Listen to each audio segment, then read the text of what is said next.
Okay, we seem to be recording. Our question of the day last time was kind of an interesting one about how to pronounce C-H-A-R. I was personally disappointed to see that there's such a low percentage who say care. They pronounce it the way that I pronounce it. But hey, that's one of the reasons it's interesting to do a survey, is just to kind of see what different people like, or the way that the convention they tend to follow. I put something on the class webpage that I wanted to point out, which is there's a link where you can take a personality test. It's a variation of the Myers-Briggs personality test, and it's going to be something that we do for homework 7. It makes homework 7 more interesting if a bunch of people in the class take the personality test. We'll tell you your result. We'll tell you, how the test classifies you personality-wise. There'll be some information about it and so forth. So that could be kind of a fun thing to do, is to go ahead and take the test yourself. And then there'll be a great big data file that we have that has results from people in the class. Okay, well, let's get back to our discussion of Chapter 7, Understanding Arrays. Remember, this is not something to use for Homework 6. This is going to be for the new Homework 7. So the stuff that we're covering, even though you could apply it in Homework 6, you're not supposed to. Homework 6 can be done without arrays, and that's what we want you to do. So let me begin. So I basically have a long list here of a bunch of little things that I want to do, a bunch of little examples of different kind of points I want to make about arrays. The first one I wanted to mention was, suppose you were going to have an array where you stored prime numbers. You could imagine setting up a new integer array, figure out how many prime numbers you were going to store, set it, put that number inside the brackets, and then you'd have a series of lines of code. Primes of 0 is assigned to the first one, primes of 1 is assigned to the second one, primes of 2 is assigned to the next one. That's kind of tedious. And so Java gives you an alternative. This is a syntax that's borrowed from C and C++, yet again, something to try to make C and C++ programmers comfortable. You can put an open curly brace, and if you know exactly what you want to have go into this array, you can just say those values. The primes 2, 3, 5, 7, 11, 13. How about if we go up to 17? So what Java will do is it will count how many things you have listed here, and it'll make an array that's exactly that size. And then the first thing that you put here will go into element 0, this will go into element 1, this will go into element 2, and so forth. So this is known as array initializer syntax, an initializer. What you need to know is that you use the curly braces, and you just list a set of things. This is a very unusual syntax in two ways. One of them is that curly braces are not normally used this way. Curly braces are normally used to group statements within a method or inside of a control structure. So that's kind of an unusual use of curly braces. The other thing that's unusual about it is this is one of the few places in Java where an object is brought into existence without calling new. So we don't call new here. That's kind of implicit in what it does, is that Java will do the construction for us. So we don't have to include that word new. And you can have arrays of different types, storing different kinds of things. I've mentioned, for example, that you could have an array of strings. Now we know a little more about what string bracket means in the header for main. You could have, say, a string array, what if I called it words, that I could set to be. So I can have an open curly brace, and then I can just have a series of strings, like 4 score and 7 years ago. So the syntax works no matter what kinds of values you're putting in there. You just have to be sure to put the right kinds of values inside those curly braces.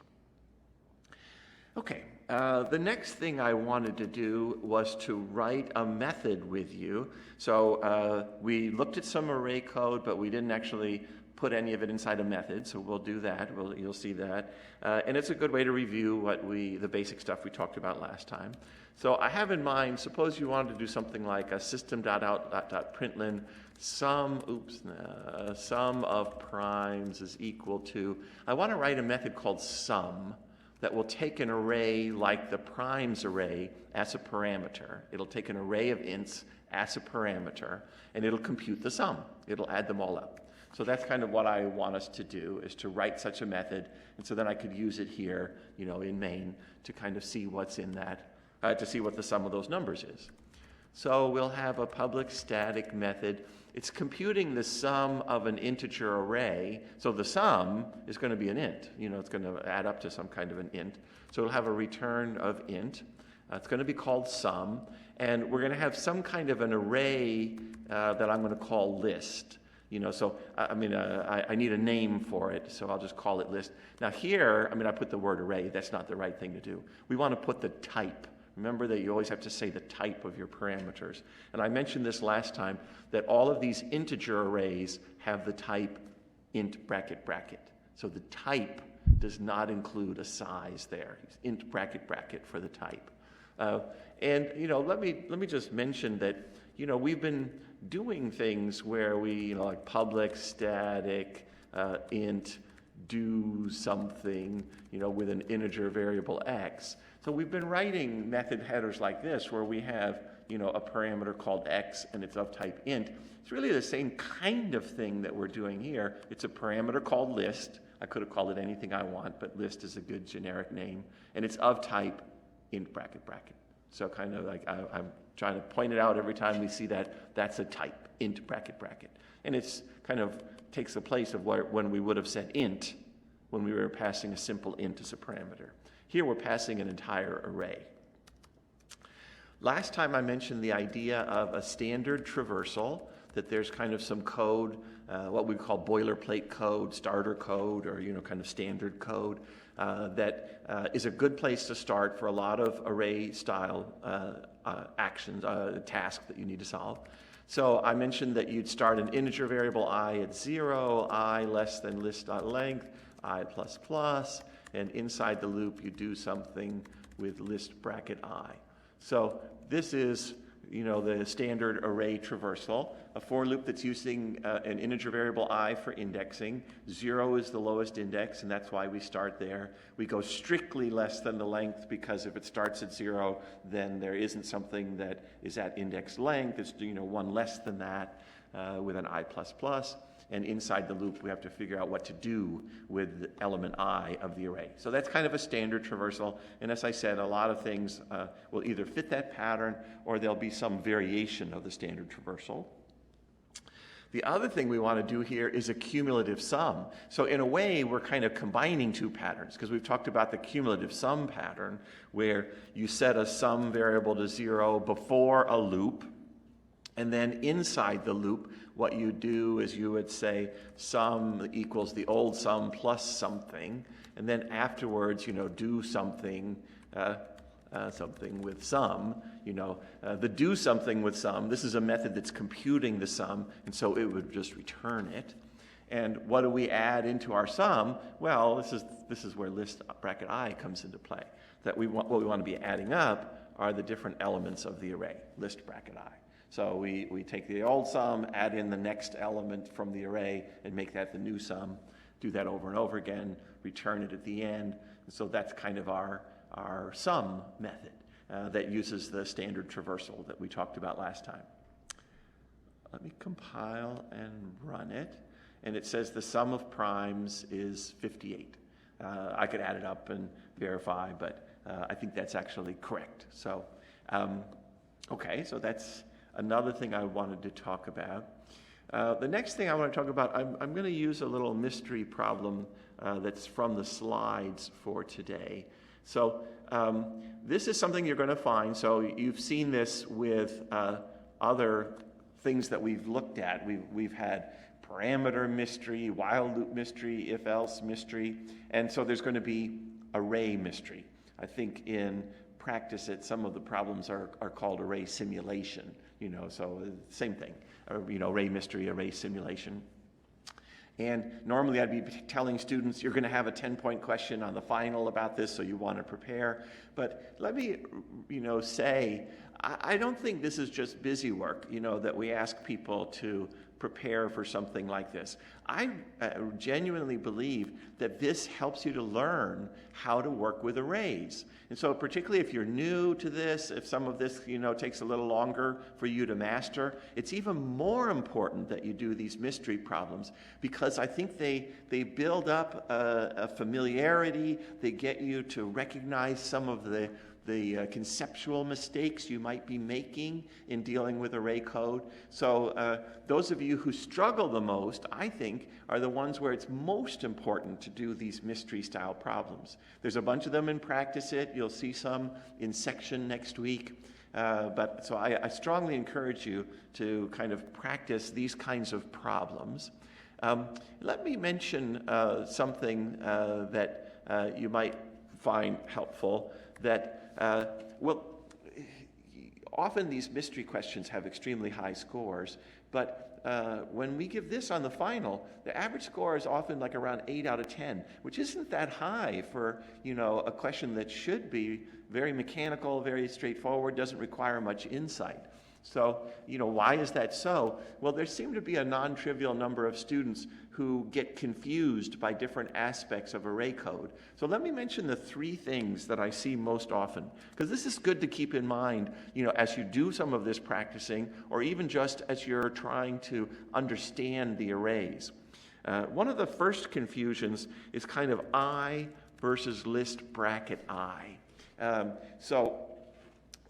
We saw this in the histogram program that we looked at the end of the last lecture. Originally, what I had the histogram program was making I stars for a score of I. So if it was a score of 80, a homework score of 80, I drew 80 stars, and that's obviously not the right thing to do. I wanted to know the count of how many people had gotten a score of 80.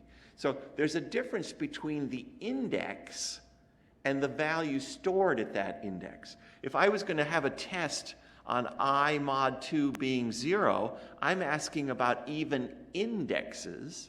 If I asked about list bracket I mod 2 being 0, I'd be asking about even values that are stored in the array. So that's one of the things to be on the lookout for, or whatever, is paying careful attention to I versus list bracket I. Another thing is loop bounds. We're going to see an example of this in this sample little problem we're going to do here. But, there's the standard traversal, but, it's not always the standard traversal. And with some of these simulation problems, we give you variations, and you have to be paying attention. Is it the standard loop bounds, or is it something different for the loop bounds?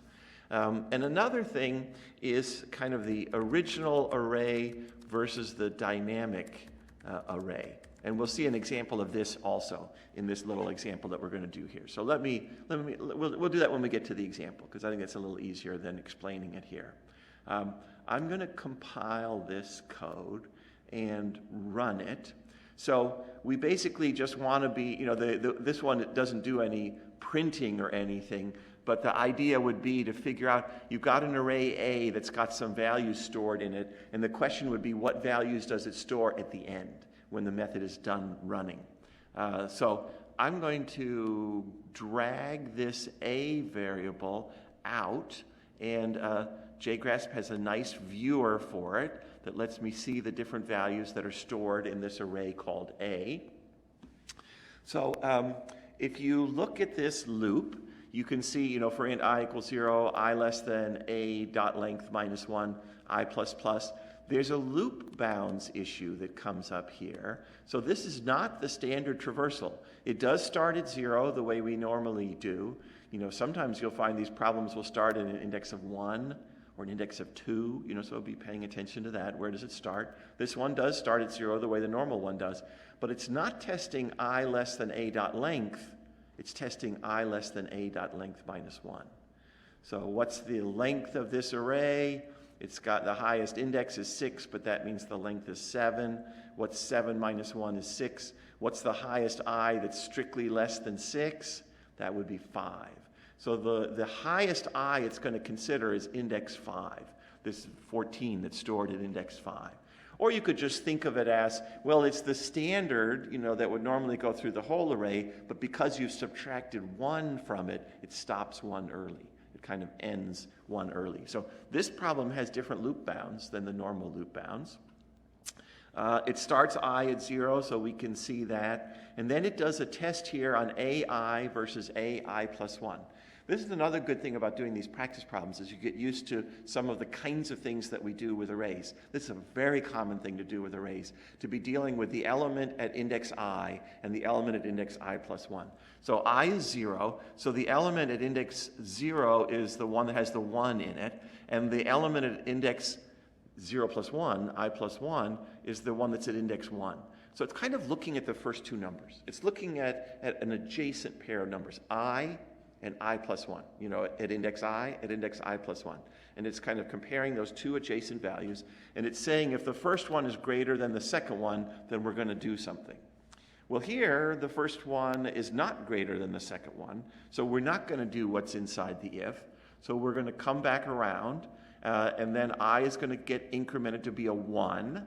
And so now a sub I is referring to the element that at index 1, and I plus 1 becomes 2, so that's asking about the element at index 2.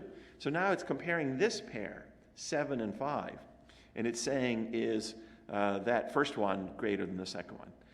And this is one where it's true. The first one is greater than the second one. So it's going to go into the if part, the if branch, and it's totally dealing with a sub I plus 1. So it's totally referring, I is 1, so I plus 1 is 2. So it's manipulating a sub 2. And it's saying I want a sub 2 to be set to a sub 2 times 2. That's this element right here. So watch what happens when I'm about to say step, and you'll see what happens here at index 2, that value gets doubled to be a 10. And we come back around the loop. So then I is going to get incremented to be a 2. So now what is it doing? So when I was 0, it was looking at this pair. When I was 1, it was looking at this pair. So now isn't it looking at this pair right here and asking whether the first one is greater than the second one? And if the pair is 5 and 6, 5 is not greater than 6. Normally I'd pause and I'd see people shaking their head. No, you're thinking the wrong thing. This is a case where there's an issue of the original array versus the dynamic array. Here I'm looking at what was in the array to begin with, but you have to remember that an array is a dynamic structure that changes as time goes on, as we execute code. Sure, there was a 5 here to begin with, but that's not what's there now. What's there now is a 10. So this pair of values is the 10 and the 6, not a 5 and a 6. And 10 is greater than 6. I remember when I first started seeing this, it was a few years ago that my TAs were grading, and they basically said, there's this weird thing. We're seeing a whole bunch of people who have this wrong answer, and they all have exactly the same wrong answer. So it seems, is it a cheating case or something? Is there some bad idea that's spread throughout the whole room or something like that? Maybe a quarter of the students or something were getting this, wrong answer. And the wrong answer had to do with whether you're looking at the original array versus whether you're looking at the dynamic changing array. So the way of thinking of it is that when you do these problems, you want to have a piece of paper where you're drawing out something just like this little JGrasp thing. You're drawing out the array, and you're changing the values inside those cells as you go through and step through the code. And you're always looking at the dynamic array, not the original array. So that was the nature of these mistakes. So that's why this, it's a relatively small group, but still a non-trivial, percent of the class who were making this mistake on the final. So that was after having practiced working with arrays. So anyway, you want to be careful to be looking at the dynamic array that's changing. So here, actually, a sub 2 is greater than a sub 3. The 10 is greater than the 6. So it's going to go inside of here, and it's going to double a sub 3. So watch what happens with that value right there. It gets doubled to be a 12. I think you get the idea. You could step through this if you're interested. It'll be on the calendar for today in case you wanted to, play with this yourself. And any of these bits of code, you could, put them into a JGrasp program and step through them if you wanted to kind of understand what's going on. That can be a helpful thing to do. All right, well, let me end that execution and close that down. That's kind of what I wanted to do there. The next thing, oh, and I guess, yeah, I don't need that debugging stop anymore. Well, we can just get rid of the call. Let's comment out the call on mystery. We don't need that. Okay. The next thing that I wanted to talk about, it's a small topic, but it's important to mention. Suppose I wanted to do something like this, system.out.println. So here I was printing the sum of that primes array, but what if what I wanted to do was to see what was in the array itself? So what if I said primes is equal to primes? We've been writing lines of code like this ever since chapter 2. You know that if we want to see what value a variable has, we just concatenate it with a string and print it out. And it's true that in Java, actually, you can concatenate anything to a string. So this compile, you'll see it compiles, but you'll see that it doesn't end up working out the way we'd like it to. So when I run it, what it tells me is that primes is equal to some weird thing here. So let me tell you what's going on. So when they first were defining how Java was going to behave, they had to implement arrays and decide how arrays were going to work. In Java, there's a method in Java known as toString. So we're going to see this also when we get to chapter 8, the idea of a toString method. So they had to define a toString method that arrays would end up using. And they ended up defining a really awful toString method, I think. It's giving you this weird little bracket I, which is sort of telling you that it's an int array. There's an @ sign in there to kind of separate the type from this little thing right here, which is a number. It's a number. It's not a base 10 number. I normally ask people, do you recognize what kind of number it is? And people usually guess correctly that it's a hexadecimal number. It's a base 16 number, and it might be the address of this thing in memory. In any event, this is just gobbledygook. We don't want this. This isn't at all what we want this to do. And I think it was a foolish thing that they decided that arrays would not have a good toString method that would show you the contents of the array. But so and there's been an attitude among the Java, the people who own Java, control Java, that originally Sun, now Oracle, that they don't want to break old programs. So even if a decision was a bad decision, they don't want to change it later because then people might have to rewrite their code. It's an idea of backwards compatibility. So they've wanted to kind of always be backwards compatible, not make it so that programs would break. Other languages don't make this decision, by the way. Python, for example, moved from the Python 2 versions into the Python 3 versions. There's a little civil war going on within the Python community about whether the 2 versions are better than the 3 versions. And Python 3 broke a whole bunch of Python 2 code. So anyway, a different attitude. But here they said, all right, well, since maybe someone would really want an array toString to work like that. I have no idea. I doubt there's anyone in the world who wants it, but whatever. They said we don't want to break it. But so they did something else instead. In chapter 3, we saw that Java introduced a math class as a way to give you a bunch of useful methods, a bunch of mathematical functions, sine, cosine, max, min, and so forth. Well, there's a similar class called arrays, and it's in java.util. That's why I did an import of java.util. So the arrays class has a bunch of methods that manipulate arrays. And it turns out there's an arrays.toString. So there's a bunch of these in the arrays class. They're mentioned in the slides for today. They're mentioned in the chapter with a table of useful methods in the arrays class. And now that we've mentioned it, you can use things from the arrays class, unless it's forbidden somehow, by a problem statement or assignment write-up. But generally, you're allowed to use these things. There are a few that are forbidden that are really advanced, that are listed on the general style deductions, but most of you wouldn't know, wouldn't even think to use those.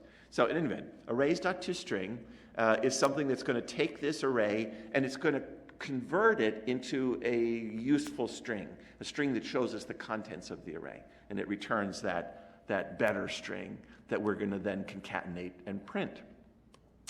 So here we can see the actual contents of the primes array, 2, 3, 5, 7, etc. So that's what we wanted it to do, something like that. Okay. The next thing I want to talk about is something that is definitely something that throws novices. We're going to be talking about what's known as value semantics versus reference semantics. There's a section on this in Chapter 7. We used to include this in Chapter 3 because we thought we could talk about it as early as Chapter 3, and we found that was just too early. It was too overwhelming to try to deal with it at that point in time. So we moved it to Chapter 7, but now that we're going to be manipulating arrays, it's time that we need to understand this. So value semantics are basically the rules of how the primitive values behave. These are the types that begin with a lowercase letter, int, double, boolean, char. So those primitive types behave one way, but object types behave a different way. And it's annoying that Java has two sets of rules, but it's a practical programming language where there are real jobs you can get as a Java programmer. And so it's a bit of a compromise. We're willing to deal with a language that's maybe more complex than we'd like. It'd be nicer if it simplified some things, and it doesn't. So anyway, we have to understand this. I think the value semantics is something that's fairly intuitive. That's why it's nice to start with that, the way we did in Chapter 2. And I think you're probably pretty familiar with it. So I think that it makes sense that it kind of behaves a certain way, and you've learned how to do this stuff. You learned kind of how things work. But let me just give some quick examples to try to point out the issues that are involved, because we're going to find it's different for reference semantics. So suppose you had integer variables x and y that you set to be, say, a 3 and a 7. So one of the questions is, what happens when you set up a variable like this, a z, that you set to be x? Z is being related to x in some way. So that makes a copy. Z is going to be set to 3 as well. But then if I turn around and say z equals 12, does that change x?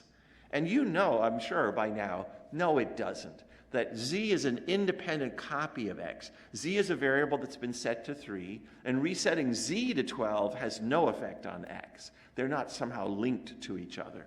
That's how value semantics work, is that each of these variables stores its own independent copy of the value. That's where that idea comes from, of value semantics. And let me reinforce it by giving an example of a method. What if I wanted to swap the values of x and y? This is a method. We always used to write the swap method with students because we considered it very important that students would know how this swap method works. How to write the code. We haven't been writing it as much recently because of the fact that we use value semantics. But the idea would be, look, x is 3 and y is 7. I want them to switch. I want x to become 7 and y to become 3. So how do we do public static void swap?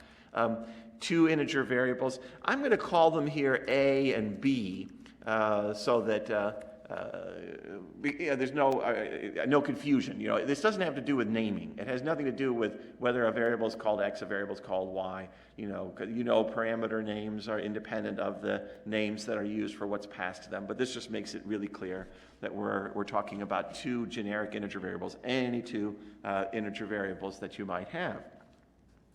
So the naive idea of swapping would be to say something like A is assigned to B and B is assigned to A. That's a way of switching back and forth between these two things. That's not going to work. That's one of the reasons we like to talk about swap, is just to talk about, how is it done and what are the problems. When you set A to be B, the thing is that then you wipe out the old value of A. So now what you have is two copies of B, because B has the value it had originally, and now A's been overwritten so that it has the value of B as well. So that's not going to work. But what you typically do then is you introduce some kind of temporary variable here. So I'm going to say int temp is assigned to A, for example. I'm going to tuck away the value of A so that I'll be able to have it later. It doesn't get wiped out. Then you can reassign A to be B because I've preserved its value in temp. And then I don't set B to be A because that would just be setting it to what it is already. I set it to be the temp. So that's what I do instead. So this is a way of swapping two values. It's a classic code that computer scientists tend to use, and it works. It does a swapping type thing. But then the question is, what happens when I do that here? When I call swap with x and y, and then if I was going to do system.out.println, x is equal to x, and y is equal to y. So let's see what those things are equal to after we call the swap method. So remember, I set x and y to be 3 and 7. So when I run it, they're still 3 and 7. So they didn't change. So you might wonder, is the swap not working? Well, we could verify. We could say system.out.println a is equal to a, and b is equal to b. Or we could go into JGrasp and verify it by setting a stop and looking. I hope you guys are doing these kinds of things yourself, by the way, using the debugger, say, to go in and see what's going on, or including println commands that help you figure out what's going on. I could even include a println at the beginning that would let me see the initial A and B. But so let's go ahead and compile and run this version. And you'll see that it did switch the A and the B. So A and B were initially 3 and 7 the way X and Y were, but then they did get switched. So the swap method worked. It did end up swapping these values of A and B, but it had no effect on the original X and Y. And my guess is that that's something that you guys have gotten used to as well, that you understand that the way this A is set up and the way that this B is set up is it's a lot like this int Z. It's like setting up, a copy, an independent copy of that. So this turns out to be a limitation that you've learned to live with, that, when you pass things like this as parameters, changing them inside of the method doesn't change the original one. So that can be a good thing or a bad thing. It kind of depends upon whether you want it to change. But that's what we get when we're using what are known as value semantics. And these are sometimes, there's a notion of what are called value parameters, sometimes the way that we would describe this. So that's what we've been doing. And as I said, my guess is that you probably already have a pretty good understanding of this. So let's talk about what happens with objects. Strings, by the way, are objects. That was how we used to do it in Chapter 3, as we talk about strings, for this. But I think it works a little better with arrays. So I'm going to set up an integer array list1, and I want 4 integers. Yay, class, give me 4 integers. Well, I don't have the class to give me 4 integers, so how about 8, 12, 3, and 19? We'll just kind of put those 4 values into an integer array called list1. And I'm going to set up an integer array called list2. And the way that I'm going to set up list2 is I'm going to write a line of code that's like this one here.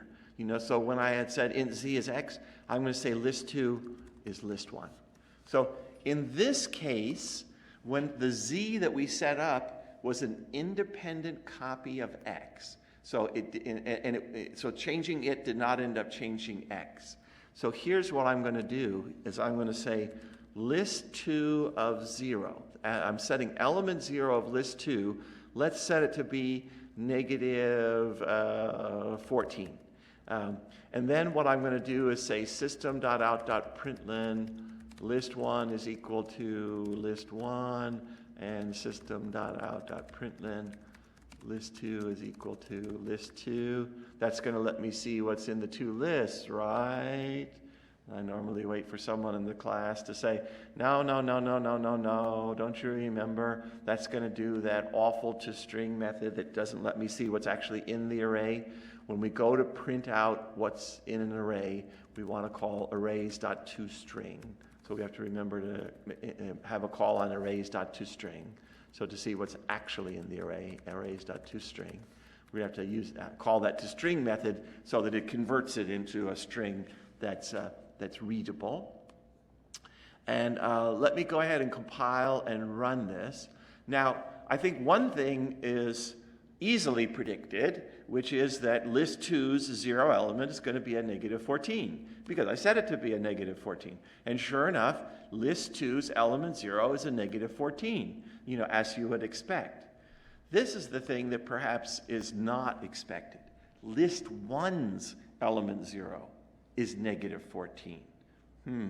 So this change that we made here affected more than just list 2. It also affected list 1. So this is what's known as reference semantics. There are a lot of analogies for understanding this, but one of the things you have to understand is that list 1 and list 2, these variables, are storing something very different than what X and Y and Z store. X and Y and Z store a complete value. That they store exactly what that variable is equal to. What list 1 and list 2 store are what technically are known as references. So they don't store the actual array, they store a reference to the array. And so you'll hear us use this terminology a lot. It's super important as we go forward into the 143 class that you understand this, but even here in 142, it's important to understand this idea of references. There are, on our finals, we have a reference mystery problem, so it's another kind of problem. That's another kind of question you could look up if you are interested to practice some of this, is look at some of the reference mystery problems so that you could understand this better. So what's a reference? Lots of analogies. In the book, I draw arrows, so I kind of have pointy arrows. And the way that I would draw the arrow here, I would say this line of code creates an array. So there's an array over here that's got the 8, 12, 3, and 19 in it. That's the object that's been created. And then over here, there's this variable list 1, which is pointing at that array. So I have an arrow that's pointing at that array. So that's the picture I would draw, a variable pointing at an object. That's my way to indicate that it's a reference. And when you say list 2 is assigned to list 1, what I would say there is, I do set up a list 2, so there's a second variable, but I copy the arrow. I copy the reference, not the object. And so I've got 2 arrows pointing at the same object. And you'll see this in the slides, you'll see it in the textbook, that there's only one object involved here, and both of these variables have arrows pointing at that one object. They're both referring to the same object. If any of you have programmed in C or C++ and you know what a pointer is, that's what this is. This is a pointer. So that's the same idea. It's called a pointer in C or C++. Another way of thinking of it that people find somewhat helpful is to imagine that what list 1 is storing is a memory location of where this information is stored in the computer's memory. So the location of that object, the memory address of that object. And so when I make a copy, I'm making a copy of the address. So they're both going to the same address in order to look for information.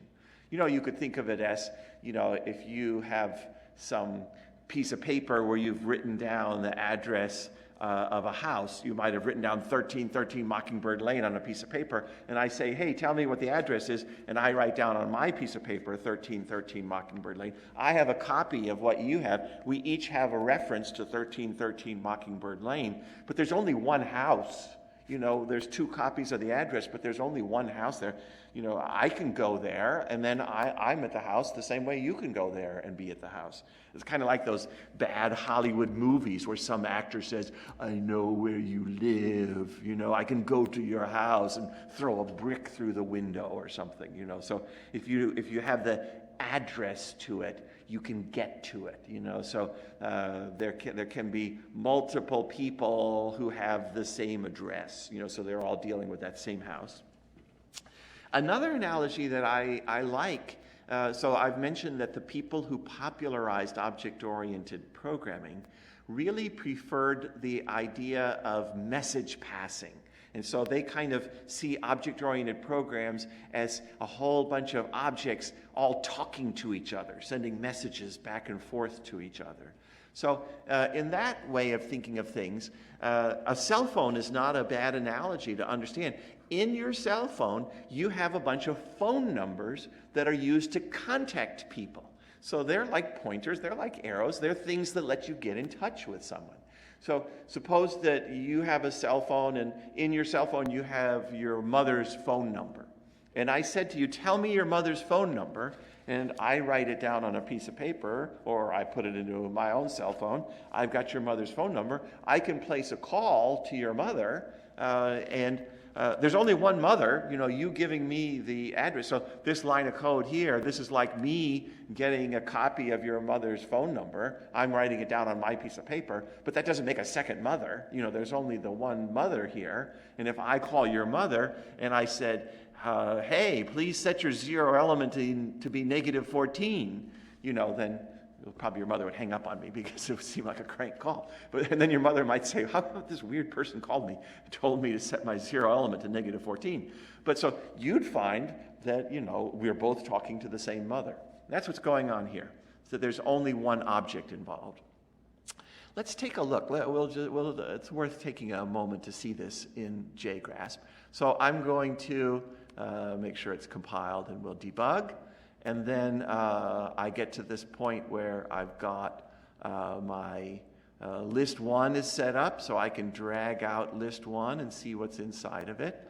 Actually, let's do that in a second, because I'm going to do a variation of this. For the moment, I wanted to just show kind of a JGrasp version of this. That look, JGrasp calls this object 229, and it says this is object 229 as well. 2 references to one object. We've seen this before when we saw the Say Cheese program. There it was kind of the opposite problem, where we had 2 different strings that stored the same information. Here we have only one object, both variables pointing to it. I want to look at this in a little more detail, but I want to do one more thing before we get there. I wanted to say, what if we had a method, say, called modify, where I pass it the list? And so I wanted to add another wrinkle to it. So suppose that I was going to have a public static void method called modify that takes an integer array. I can use any name I like. How about if I call, say, in bracket data?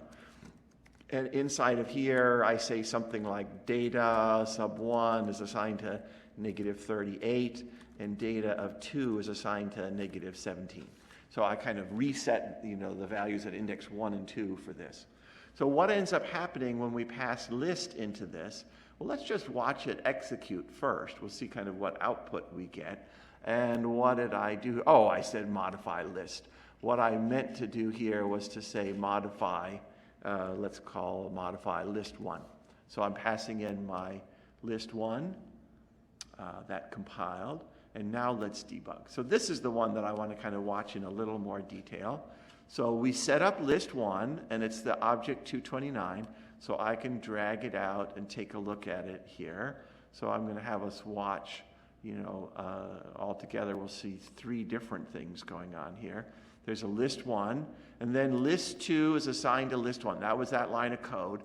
And so that sets up a variable called list 1 that's also referring to object 229. So if I drag it out here, and we can kind of scrunch this down so it fits a little better and be seeing what's in list 2 that's sitting here. So we've got our list 1, we've got our list 2. And so it's about to set list 2 of 0. It's about to set this 0th element to -14, but because these are the same array, because it's 2 references to one array, you're going to see it change here as well, because I've got 2 references to the same array.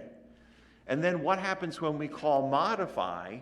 Well, modify is going to set up a thing called data, and the parameter passing does the same kind of thing as if that I was doing here when I set up list 2 to be a copy of list 1. So data is going to be a copy, but it copies the reference. Data is going to be a copy of reference. It's like there's a third person who also has your mother's phone number. So I'm going to step into that method, and there's this object data. Notice that it's also referring to object 229. 3 different things, all of which are referring to object 229, and I can scrunch this back down and take a look here, and we can go into the lines of code. It's going to set data 1 to be a -38. This is going to be set to -38, but you'll see it change here and here at the same time, because I basically just have 3 different variables, all of which refer to the same object. It's as if 3 of us were calling your mother at once, and I was somehow, kind of thinking about what's going on with your mother. All 3 of us would be dealing with, this changed object. Here I'm changing data 2 to be a -17, and you'll see it change in the other places as well. So we'll execute that. All 3 of their, element 2 changed, and then I can kind of come back and watch it print out list 1 and print out list 2, and not surprisingly, it's got those negatives, -38 and -17, because there's only one array. I never made a second array. Okay, well, that's what I wanted to do for that particular example. We're going to be talking a lot more about reference semantics before we're done. It takes a while to learn. So if it's still a little fuzzy, don't worry just yet. I want to write a method that I'm going to call reverse, where I reverse the primes array, and then I'm going to do system.out.println after reverse primes is equal to, and remember we got to say arrays.toString of primes.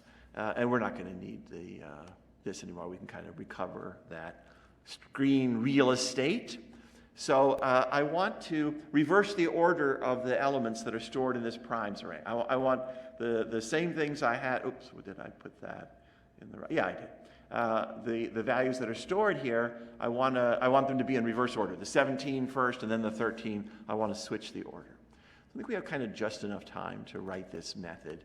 I'm going to say public static void reverse. And it takes an integer array. I'm going to call it list, kind of a generic name, list.